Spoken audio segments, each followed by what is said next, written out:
They say money talks, but in my experience, real capital doesn't talk. It whispers. It nods. Occasionally, if you've really screwed up, it clears its throat. I've spent 20 years translating those throat clears for boards of directors who think a quarterly projection is a holy scripture. My name is Joanne. I'm a fund trust liaison and investor governance advisor in New York City. That's a lot of syllables to say. I make sure the people who own the money trust the people spending the money. I don't shout. I don't throw chairs. I operate in the quiet zones, the sidebars of board meetings, the review clauses of governance docs, the handshake lines at charity galas. For a decade, I was the invisible glue holding a very expensive portfolio together. Then came the director. Let's call him Chad, because even if his birth certificate says something distinguished like Preston, his soul is wearing a backward baseball cap and holding a red Solo cup. Chad was a hire from the CEO's alma mater, brought in to disrupt legacy thinking. In corporate speak, legacy thinking usually means legal compliance or basic arithmetic. He walked in on day one with teeth whitened to a blinding ceramic glare and a suit that cost more than my first car, radiating the specific confidence of a man who has never been told no by anyone other than a bartender at last call. I knew the dynamic had shifted on a Tuesday morning. I walked into the oversized, glass-walled conference room on the 44th floor, the one with the view of the Hudson that's supposed to intimidate vendors, and found the strategy meeting was already 20 minutes in. There was no chair for me. The table was full. Chad was at the head, leaning back. Gesturing with a Mont Blanc pen, he definitely didn't know how to refill. The CEO was nodding along to a slide deck full of buzzwords like synergy velocity and aggressive optimization. "Oh, Joanne," Chad said, stopping mid-sentence. He didn't stand up. He didn't apologize. He smiled the way you smile at a waitress who brought you tap water instead of sparkling. "We actually pivoted the agenda to blue sky strategy this morning. Didn't think we needed the compliance police for the ideation phase. You can grab a coffee if you want, though." The room went dead silent. The CFO, a man I've known for 12 years, looked down at his notepad.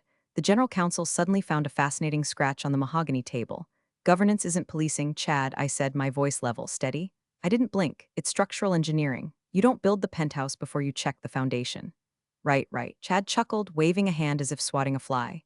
"But we're flying the plane while we build it, Joanne. New era. We need speed, not guardrails. We'll loop you in when we need someone to check the spelling on the press release." A few of the junior VPs snickered. It was that nervous, sycophantic laughter you hear when the alpha dog marks his territory. I didn't argue. I didn't demand a seat. I simply nodded, turned on my heel, and walked out. By the way, before I get into how I systematically dismantled this man's career using nothing but PDF attachments and silence, if you enjoy stories about corporate hubris meeting the concrete wall of reality, do us a small favor and hit subscribe or drop a like. It helps the algorithm find the other frustrated office workers who need a win today. Okay, back to the Shark Tank. Walking back to my office, I felt that familiar burn in the chest, not heartburn, but the cold fire of professional insult.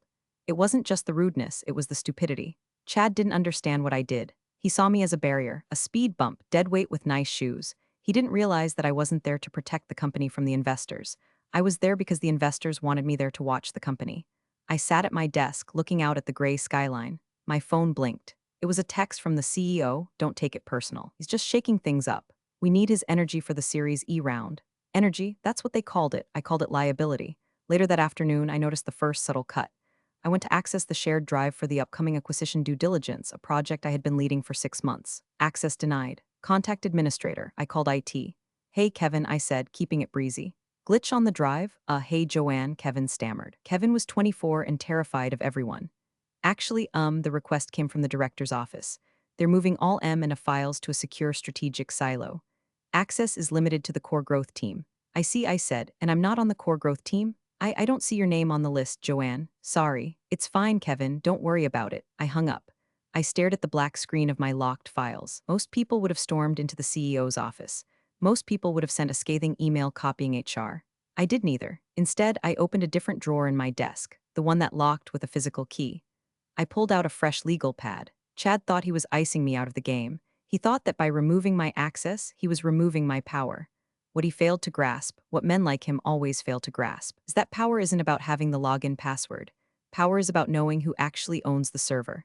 I picked up my phone, but I didn't call anyone internal. I opened my calendar and looked at the date of the next quarterly investor call. 6 weeks away. 6 weeks is a long time in corporate America. Enough time to launch a product. Enough time to ruin a merger.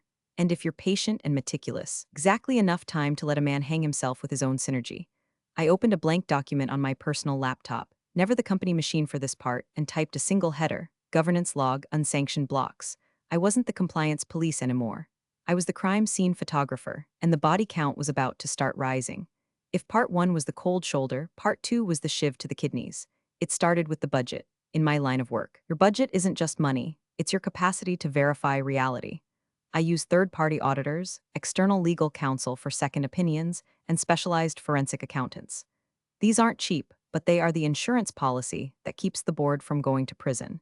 2 weeks after the no-chair incident, I received an automated notification from the finance system. Subject, Q3 Budget Adjustment Department 404, Governance Status, Revised New Allocation, minus 60%. I stared at the number. A 60% cut wasn't a trim, it was an amputation. They had left me enough to buy paperclips and maybe a subscription to the Wall Street Journal, but they had stripped the funds for the external audit on the upcoming acquisition. I walked down to the finance floor. The controller, a woman named Sarah who usually had pictures of her golden retrievers facing the door, looked like she wanted to crawl under her desk when she saw me coming. Sarah, I said softly, leaning against her doorframe. 60%, she took off her glasses and rubbed the bridge of her nose. I fought it, Joanne, I really did. Chad came in with the Lean Operations Initiative. He said, well, do you want the direct quote? I always want the direct quote, he said. Why are we paying outsiders to tell us we're doing a good job? If we trust our team, we don't need babysitters. He reallocated your audit budget to the marketing spend for the rebranding launch. I felt a cold laugh bubbling up in my throat. He was taking the money used to ensure the numbers were real and using it to buy billboards saying the numbers were great. It was Ponzi scheme logic applied to a billion-dollar equity fund. Thanks, Sarah, I said. I know it wasn't you. He's dangerous, Joanne, she whispered, looking at the hallway. He's approving expenses that, let's just say the documentation is thin. Noted. The humiliation didn't stop at the spreadsheet. 3 days later, we had a pitch with the Trident Group, potential strategic partners from London. I had spent 4 years cultivating a relationship with their risk officer, a stiff upper lip type named Alistair who trusted me because I once talked him out of a bad deal that would have cost him his bonus. I was prepping my notes for the meeting when the calendar invite simply disappeared. Poof, gone. I grabbed my coat and walked past the main boardroom. The glass was frosted now, a new addition, probably so the legacy employees couldn't see the future happening without them. But the door was cracked open. I heard Chad's voice, booming and jovial. Don't worry about the oversight committee. We've streamlined the process. Less red tape, more green lights. The old guard was a bit too obsessed with the what-ifs. We're focused on the what-nows.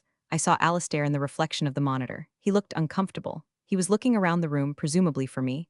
Later that afternoon, a junior analyst named Marcus came to my office. Marcus was a sweet kid, fresh out of Wharton, still idealistic enough to think that competence mattered. He closed my door and looked like he was about to confess to a murder. Joanne, he said, his voice shaking. I shouldn't be telling you this. Sit down, Marcus, breathe. They had a pre-meeting strategy session without you. Chad told the team that you're rigid. He said you kill momentum. He explicitly told us not to CC you on the draft term sheets for the acquisition. Did he put that in writing? I asked. No. He said it in the huddle. But then Marcus reached into his pocket and pulled out a crumpled piece of paper. He made notes on the whiteboard. I took a picture before they erased it. Then I printed it because I didn't want it on my phone. He slid the paper across my desk. It was a photo of a whiteboard with a flow chart. Under the box labeled Governance Review, Chad had drawn a big red X and written, bypass speed too close. You didn't get this from me, Marcus said. Standing up, get what from you? I smiled. We were just discussing your performance review, Marcus. You're doing excellent work. He left. I looked at the photo, bypass. The anger I felt earlier had crystallized into something harder, something useful. This wasn't just office politics anymore. This was negligence, fiduciary breach. The kind of thing that dissolves trust funds and triggers SEC investigations. I unlocked my bottom drawer again. I took out a portable, encrypted hard drive, my own, not company property. I began the export. I didn't just save emails, I saved metadata. I saved the calendar logs showing the canceled invites. I saved the budget revision history. I scanned the crumpled photo Marcus gave me, but then I went deeper. I went into the archives. See, Chad didn't know history. He didn't know that 5 years ago, when the fund was restructuring, he had to file specific governance covenants with our major institutional investors, the pension funds, the endowments, the family offices. These weren't just company policy documents, they were binding legal contracts attached to the capital. I pulled up the filings from 2019. I scrolled to section 4.2, Trustee Liaison Protocols. There it was, in black and white. To ensure continuity of oversight, the fund designates Joanne last name as the primary governance liaison. Any removal, replacement, or significant alteration of the liaison's duties must be preceded by a formal 30-day notice to the investor committee and ratified by a majority vote of the limited partners. They hadn't just insulted me. They hadn't just cut my budget. By sidelining me without notifying the investors, they were actively breaching the contract that allowed them to access the money in the first place. Chad thought he was firing a middle manager. He didn't realize he was unplugging the server while the data was still transferring. I printed the page. I didn't highlight it. I didn't circle it. I just placed it in a manila folder labeled the insurance policy. I looked at the clock. 5:30 p.m. Time to go home. I had a dinner reservation to make, and I suddenly had quite an appetite. If you want to kill someone in corporate America, you don't use a knife. You use a reorganization strategy. 3 weeks into the Chad regime, the invitation went out for an all-hands town hall, future forward. The graphic design looked like something from a rave flyer, neon gradients and rocket ship emojis. We gathered in the atrium. Chad stood on a makeshift stage, wearing a headset microphone like he was teaching a spin class. He paced back and forth, talking about trimming the fat and unleashing potential. Then a slide popped up behind him. It was an org chart, a new one. At the top were the growth vectors: sales, marketing, product, all leading directly to him. Off to the side, in a gray, dotted line box that looked like a graveyard, was a section labeled Legacy Support Services. And there was my name. Not Director of Investor Governance, just support. We need to honor where we came from, Chad said, his voice dripping with faux sincerity. But we can't let the past weigh us down. Our legacy team will be transitioning to an advisory capacity, helping us archive the old ways as we build the new.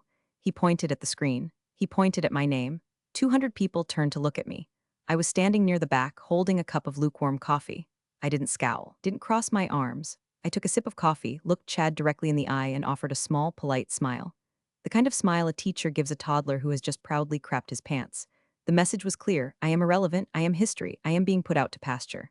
The next morning, the email from HR arrived. Subject: voluntary transition opportunity from Human Resources Confidential. I opened it.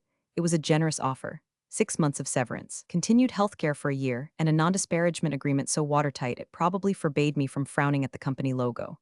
The kicker was the deadline. Please sign and return by Friday close of business to secure this premier package. They were trying to buy me out before the quarterly call. They wanted me gone, physically and contractually, before the investors could ask, "Hey, where's Joanne?"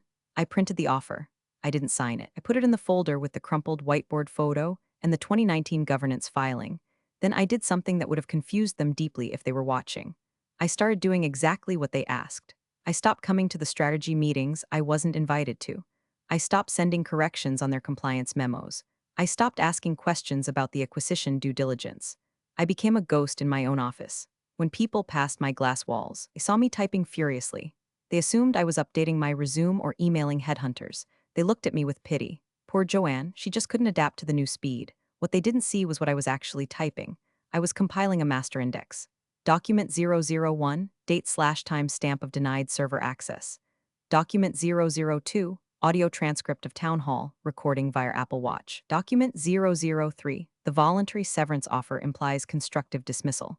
Document 004, comparison of current acquisition diligence vs. 2021 standards, note, 40% reduction in risk assessment steps.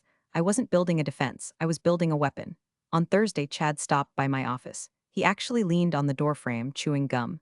"Hey, J-Team," he said. He had started calling me J-Team. "I hate him. Did you get that doc from HR? Pretty sweet deal, right? The CEO really wants to take care of you. We want you to enjoy some downtime. Maybe travel, eat, pray, love style. It's very generous, Chad," I said, looking up from my screen. "I'm reviewing the fine print. You know me, I like to be thorough. Don't overthink it," he laughed. "Paralysis by analysis, right? That's the old way. Just sign it, take the check, and hit the beach. I'll have an answer for you soon, I promised." He slapped the doorframe, a taggirl. He walked away, whistling. He thought he had won. He thought he was clearing the deck for his big victory lap. He had no idea that he had just admitted to my face that he was trying to bypass the governance protocols. I turned back to my screen. I opened my private email. I had a draft saved. It wasn't to HR. It wasn't to the CEO. It was to the personal, encrypted Proton Mail account of the General Counsel for the Sovereign Wealth Fund that held 40% of our equity. I didn't send it yet. Premature execution is sloppy. You have to wait until the enemy is fully committed to the mistake. I closed my laptop. The silence in my office was heavy, but it wasn't lonely. It was the silence of a hunter in a blind, waiting for the buck to step into the clearing. New York runs on dinners, not the food. Nobody actually eats the food, but the proximity, the acoustics, the ability to look someone in the eye and gauge if they're lying about the EBITDA. I was at Le Bernardin on a Tuesday night, not for work officially. I was there for the birthday of an old friend, but as fate or careful seating chart manipulation would have it, I spotted Robert 3 tables away. Robert was a senior partner at Highland Capital. We've worked together for 8 years. He's the kind of guy who wears loafers without socks and can smell fear in a spreadsheet. I saw him spot me. He waved, I nodded, I knew he would come over. By the time the tuna tartare arrived, Robert was standing at my table. Joanne, he said, kissing me on both cheeks, I haven't seen a report from you in weeks. I assumed you were on vacation. I wiped my mouth with the linen napkin. I paused. A deliberate 3-second pause. Vacation, I asked, arching an eyebrow. Is that what they told you? Robert's smile faltered, just a fraction. Well, the monthly governance summary came from, what's his name? The new guy, Chad. It was a bit light. He said you were focusing on high-level strategy and delegated the reporting. I let out a soft, confused chuckle. That's interesting phrasing. I haven't seen the monthly summary, Robert. I've been removed from the distribution list. The air between us changed. The ambient noise of the restaurant seemed to drop away. Robert leaned in closer, his hand gripping the back of the empty chair next to me. Removed? He repeated. Joanne, you're the designated liaison. We have a clause, you know we have a clause. I know we have a clause, Robert, I said, taking a sip of sparkling water. I'm not sure the current board has read it, or if they have, they consider it legacy thinking. Robert's eyes narrowed. He looked like a wolf catching a scent. You telling me you aren't overseeing the diligence on the tech core acquisition?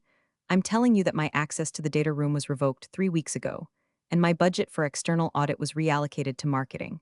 I shrugged as if it were a minor annoyance. But I'm sure Chad has it under control. He talks a lot about velocity. Apparently, I'm too rigid.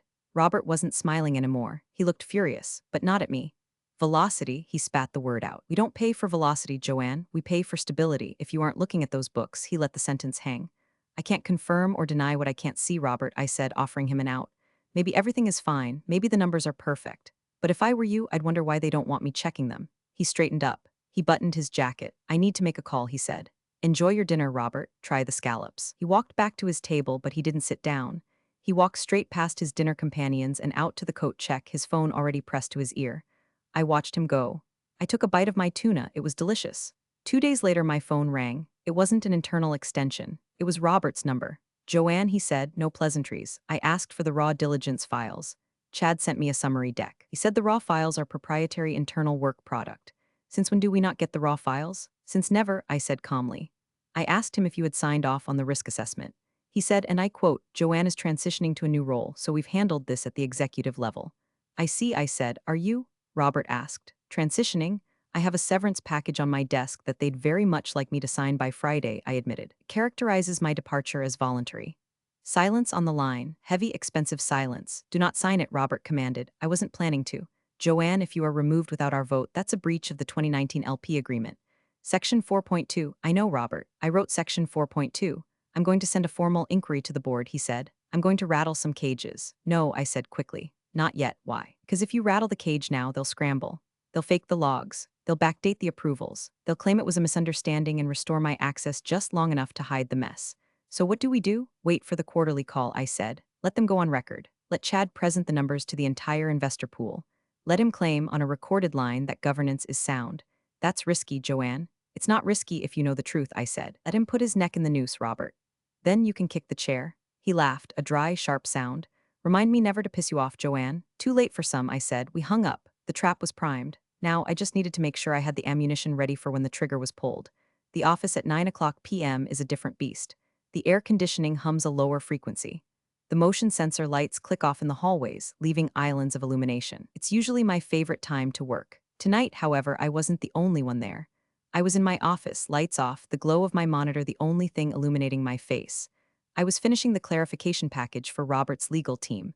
But down the hall in the executive wing, I heard a sound that warms the heart of any forensic auditor.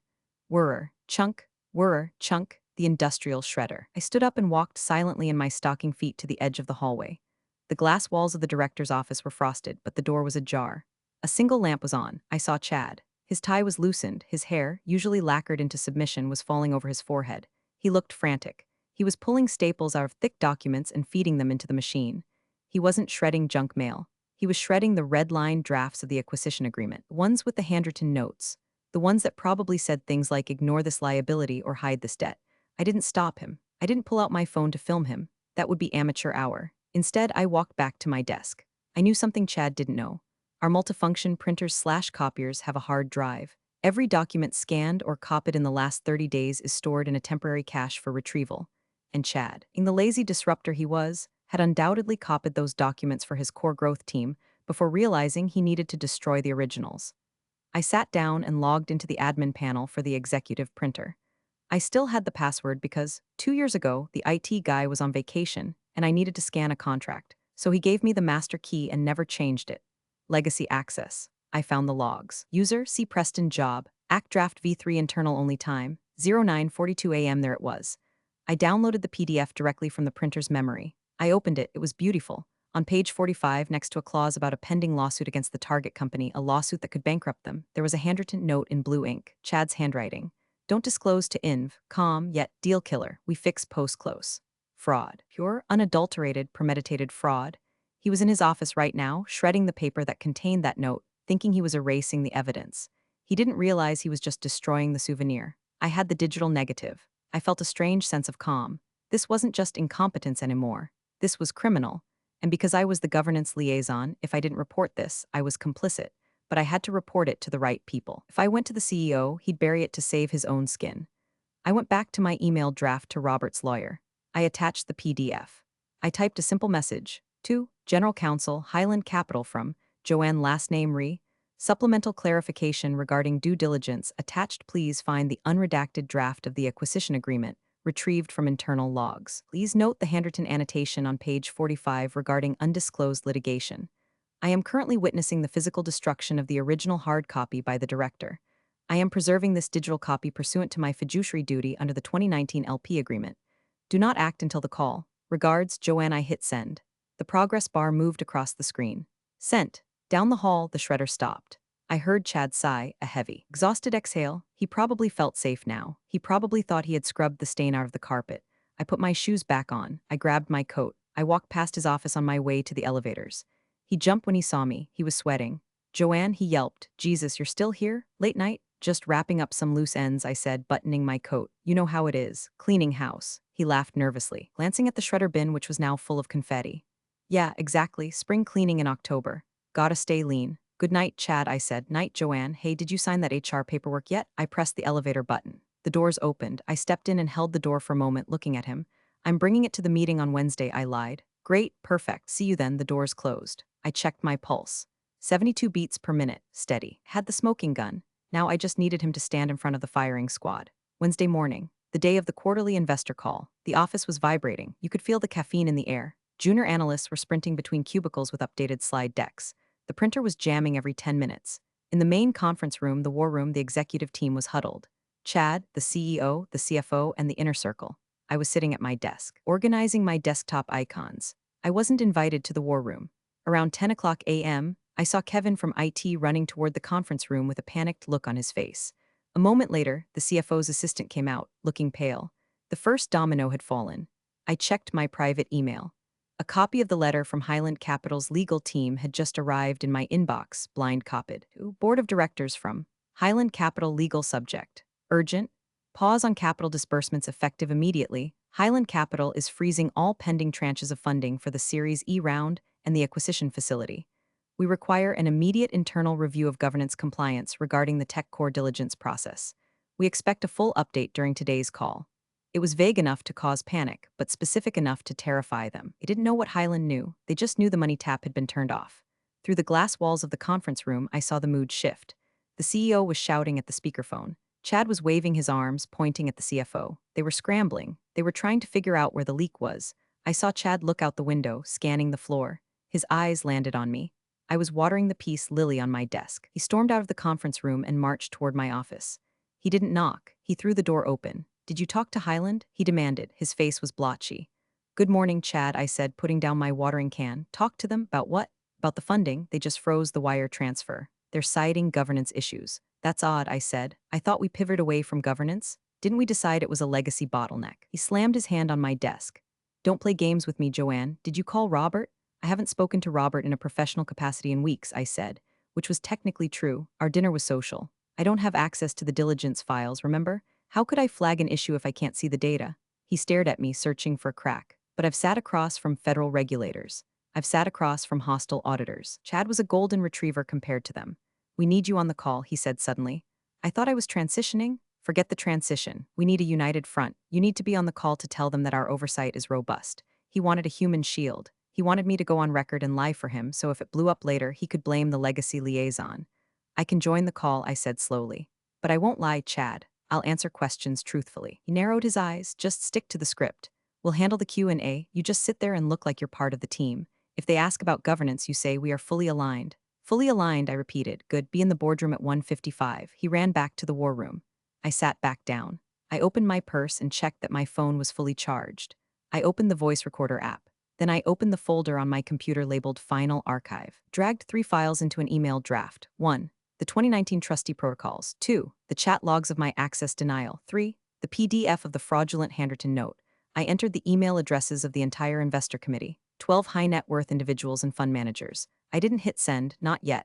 I walked to the break room and made a cup of tea, Earl Grey. I wanted to be fully caffeinated for the performance. The meeting that never happened. The strategy session where they planned to sideline me was about to become the meeting where they wished they had never met me. I checked my reflection in the break room mirror. Suit crisp, hair perfect, expression neutral, it was showtime.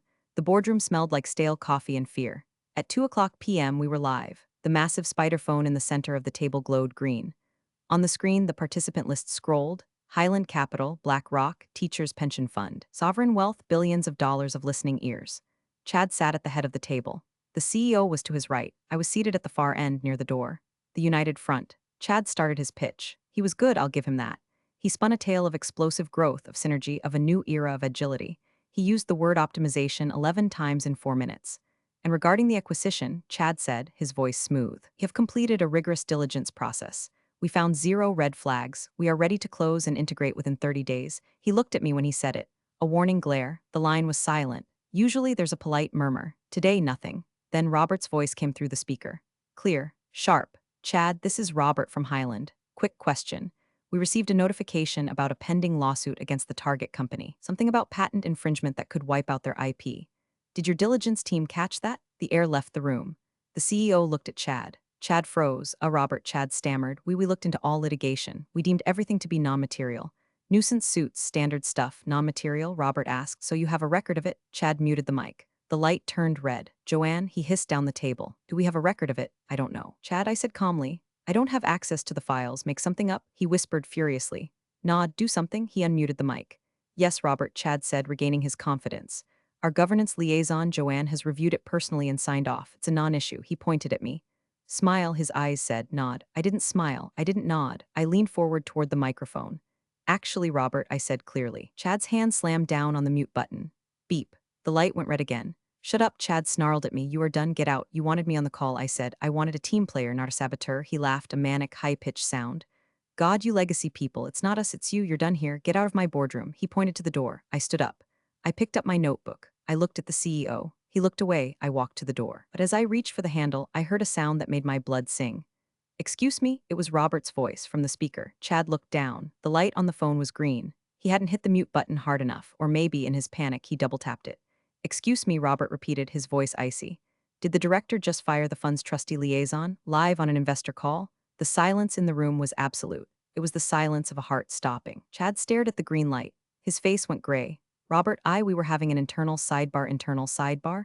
Robert cut him off. You just admitted that Joanne reviewed the litigation. Then you told her to shut up when she tried to speak. And then you fired her. She's been obstructing the process. Chad yelled, losing it. She's not a team player. Chad, another voice piped up. It was the representative from the Teachers Pension Fund. Is Joanne still in the room? Chad looked at me. I was standing by the door, hand on the knob. I walked back to the table. I didn't sit. I stood directly over the speakerphone. I'm here, I said. Joanne, Robert said. Did you review the litigation and sign off on it as non-material? I looked at Chad. He was pleading with his eyes, begging. No, I said. I did not review it. My access to the diligence room was revoked on September 12th. My audit budget was zeroed out on September 15th. And as of this morning, I have witnessed the director shredding documents related to that litigation. Using my phone, I hit send on the email draft to the committee. I have just emailed the full documentation to the entire board and investor committee, I added, including the logs of the destroyed files. The chaos that erupted from the speakerphone was indescribable. 3 different lawyers started shouting at once. The CEO put his head in his hands. Chad just sat there, his mouth open, looking at the Polycom phone as if it were a bomb that had just detonated in his lap. Which essentially it was. The call didn't end, it disintegrated. The lead investor, Robert, took command. This call is terminated. All funding is suspended pending a forensic audit. Board members stay on the line. Executive management disconnect immediately. The click of the line going dead was the loudest sound I've ever heard. for 10 seconds. Nobody moved in the boardroom. Then the CEO stood up. He walked over to Chad. He didn't scream. He spoke in a whisper that was terrifyingly audible. "You shredding documents, is that true?" Chad stammered. It was draft notes. Internal thoughts, it wasn't official. "You lied to the Capitol," the CEO said. "You lied to me. I was protecting the deal." Chad yelled, standing up. "I was doing what needed to be done to get the velocity up. Joanne is the problem. She leaked it." The CEO turned to me. "Joanne?" I stood calmly. "I adhered to Section 4.2 of the LP agreement, specifically the whistleblower protection clause regarding fiduciary breach. Would you like a copy? I have it here." I tapped the manila folder on the table. "Get out," the CEO said, but he wasn't looking at me. He was looking at Chad. I left the room. Back at my desk, the fallout was instantaneous. My inbox exploded, not with spam, but with automated alerts from the bank. Alert, dispersal account frozen. Alert, payroll account pending review. Alert, M and a escrow locked. The email I had sent, the one with the insurance policy documents, had triggered the nuclear option.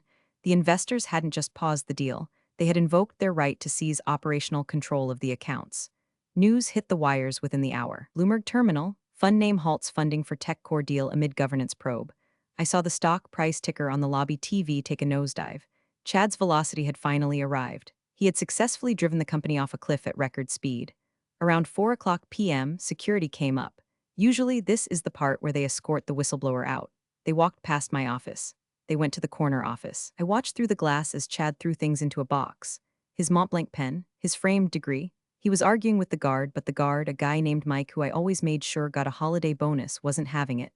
Mike took Chad's badge. Chad walked out. He looked at me as he passed. There was no arrogance left, just shock. He looked like a child who had touched the stove after being told it was hot. I didn't smile. I didn't wave. I just went back to typing. The CEO came by my office 10 minutes later. He looked 10 years older. "Joanne," he said, leaning on the doorframe. "Highland just called. They're demanding an interim governance audit." "That sounds prudent," I said. "They said they won't release payroll until the audit is started. We have 300 employees, Joanne. If they don't get paid, then you should probably start the audit," I said. "They want you to run it." I stopped typing. I swiveled my chair to face him. "I'm afraid I can't do that," I said.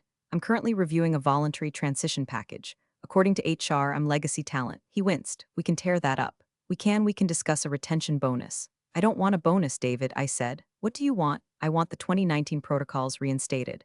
I want a formal apology read into the minutes of the next board meeting. And I want my budget restored. The 20% increase for inflation and stress." He stared at me. He knew he had no choice. The Capitol had spoken, and the Capitol trusted only one person in this building. "Fine," he said. "Done. One more thing," I said. "What?" "I want that glass wall in the boardroom unfrosted. I like to see what's going on." He nodded. He walked away. I looked at my computer. The freeze alerts were still active, but I had the key to melt the ice. It's been a week since the call. The office is quieter now. The Growth Vectors team has been disbanded. The marketing billboards were canceled. The espresso machine is still broken, but at least the payroll went through. Chad is gone. Rumor has it he's trying to spin this as a strategic divergence on his LinkedIn, but word travels fast in this town. You can fail at a startup and be a hero, but you can't lie to a pension fund and survive. That's a permanent mark. Board tried to suggest a replacement for the director role, a seasoned veteran from a competitor. Robert sent a one-line email in response. "We will work through our existing liaison. No additional layers required. So I'm not just the governance liaison anymore. I am the de facto gatekeeper. Nothing moves, not a wire transfer, not a press release, not a hire, without my initial on the digital routing slip." I walked into the boardroom this morning for the weekly update. The glass was clear. The view of the Hudson was gray and steel hard, just the way I like it. There was a chair at the head of the table. It was empty. The CEO sat to the side. The CFO nodded at me respectfully. The general counsel gave me a nervous smile. "Joanne," the CEO said, "shall we begin?" I sat down. "Not at the head. That's for people who need to feel important." I sat in my usual spot near the door where I can see everything. "Let's look at the foundation," I said. I opened my laptop. The 2019 protocols were up on the screen. They say revenge is a dish best served cold. I disagree. Revenge is unprofessional. This wasn't revenge. This was a correction, a market adjustment. Chad thought power was noise. He thought it was velocity and buzzwords and disruption. He didn't understand that in the world of high finance, the most powerful person in the room isn't the one shouting. It's the one holding the kill switch. I took a sip of my tea, Earl Grey, hot. "Page 1, I said, and for the first time in months, everyone in the room started taking notes. "Thanks for listening. If you've ever had a boss who thought synergy was a substitute for competence, you know exactly how that tea tasted. Stay sharp, check your contracts, and never, ever let them mute you."